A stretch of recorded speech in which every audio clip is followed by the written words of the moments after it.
Assalamualaikum warahmatullahi wabarakatuh. Kami dari kelompok 14 ingin mempresentasikan tentang data mining. Sebelumnya perkenalkan, nama saya Muhammad Hamdani, NIM 2019 114200006. Pengantar data mining. Yang pertama, pengertian. Yang kedua, sejarah. Yang ketiga, jenis-jenis. Yang keempat, kekurangan dan kelebihan. Apa itu data mining? Data mining adalah sekumpulan data yang diproses ke data mining ataupun algoritma untuk menghasilkan informasi. Data mining adalah pengumpulan informasi penting dari suatu data yang besar. Proses data mining seringkali menggunakan metode statistika, matematika, hingga memanfaatkan teknologi artificial intelligence. Nama alternatifnya Concrete Discovery in Database. Yang kedua, Concrete Extraction. Yang ketiga, Data Pattern Analysis.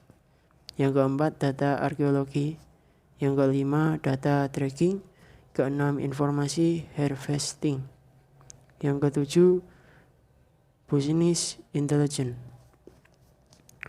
Oke, lanjut ke proses data mining. Yang pertama, input data. Yang kedua, data pre-processing meliputi factor selection, dimensionality reduction, normalization, data subsetting. Yang ketiga, data mining. Yang keempat, post-processing meliputi filtering, pattern visualization, pattern interpretation. Yang terakhir, informasi. Sejarah data mining. Data mining telah dilahirkan tahun 90-an ya.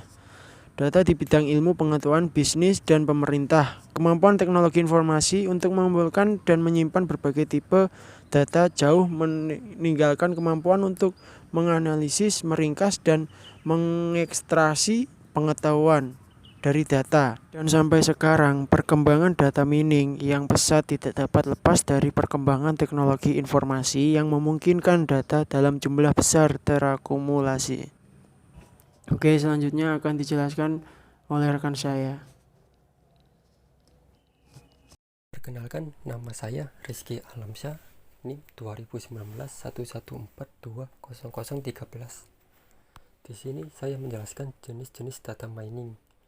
Yang pertama, cluster detection. Yang kedua, neural network. Yang ketiga, link analysis. Yang keempat, market basket analysis. Yang kelima, role induction. Yang keenam, Bayesian reasoning. Yang pertama, cluster detection. Terdapat dua pendekatan untuk clustering. Yang pertama adalah dengan mengasumsikan bahwa sejumlah cluster sudah tersimpan dalam data. Pendekatan yang kedua disebut juga cluster aglomeratif, dengan anggapan keberadaan setiap jumlah yang telah ditetapkan cluster tertentu. Setiap item keluar di cluster sendiri, dan proses terjadi berulang-ulang yang berusaha untuk menggabungkan cluster, meskipun proses komputasinya sama. Yang kedua, neural network. Jenis data mining yang satu ini memiliki model prediksi non-linear yang melakukan pembelajaran melalui latihan dan menyerupai struktur jaringan neural yang terdapat pada makhluk hidup. Hal ini dapat menurunkan pengertian dari data yang kompleks dan tidak jelas, dan dapat digunakan juga untuk mengekstrak pola dan mendeteksi tren-tren yang sangat kompleks untuk dibicarakan, baik oleh manusia ataupun teknik komputer lainnya.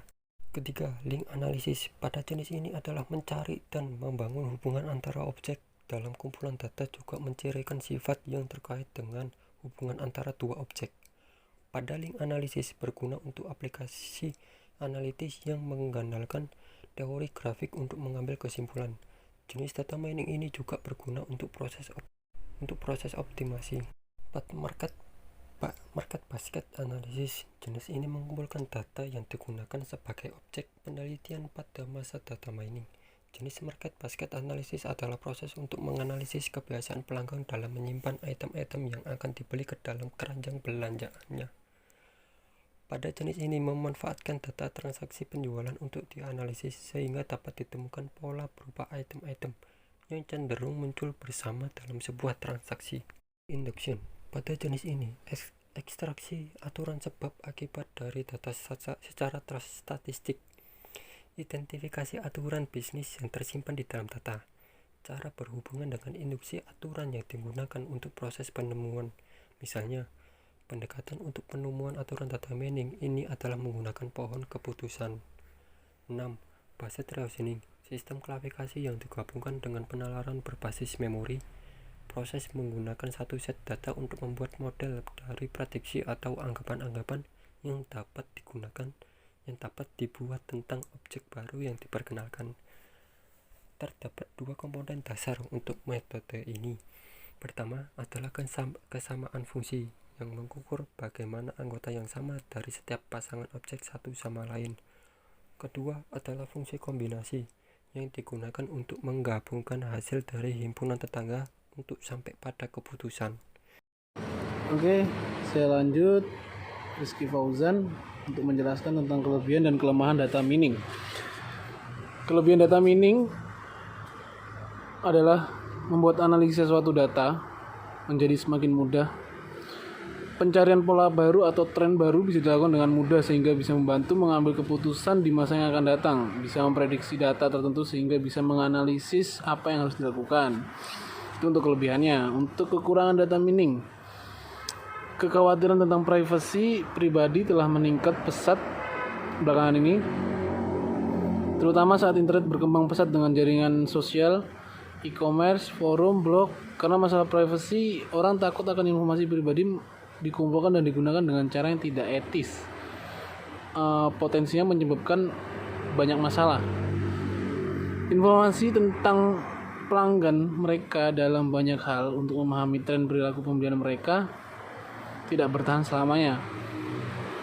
Untuk masalah keamanan, masalah besar, bisnis memiliki informasi tentang karyawan dan pelanggan, termasuk nomor jaminan sosial dan lain-lain.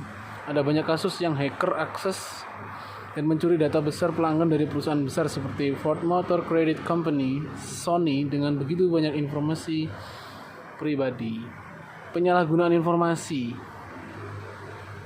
yang dikumpulkan melalui data mining yang ditunjuk untuk tujuan etis dapat disalahgunakan. Nah, informasi ini dapat dimanfaatkan oleh orang-orang yang tidak etis dan bisnis untuk memanfaatkan orang-orang yang rentan melakukan diskriminasi. Selain itu, teknik data mining tidak seluruhnya sempurna atau akurat. Nah, oleh karena itu, jika informasi yang tidak akurat digunakan untuk pengambilan keputusan yang menimbulkan konsekuensi yang serius. Nah, itu tadi adalah kekurangan dan kelebihannya tentang data mining. Mungkin itu aja dari kelompok kami yang bisa saya sampaikan. Terima kasih atas perhatiannya. Kurang lebihnya mohon maaf. Demikian akhir dari presentasi kelompok kami. Semoga bermanfaat untuk kita semua. Untuk teman-teman, jangan lupa untuk selalu jaga kesehatan di masa pandemi ini. Semoga semuanya baik-baik aja. Terima kasih. Wassalamualaikum warahmatullahi wabarakatuh.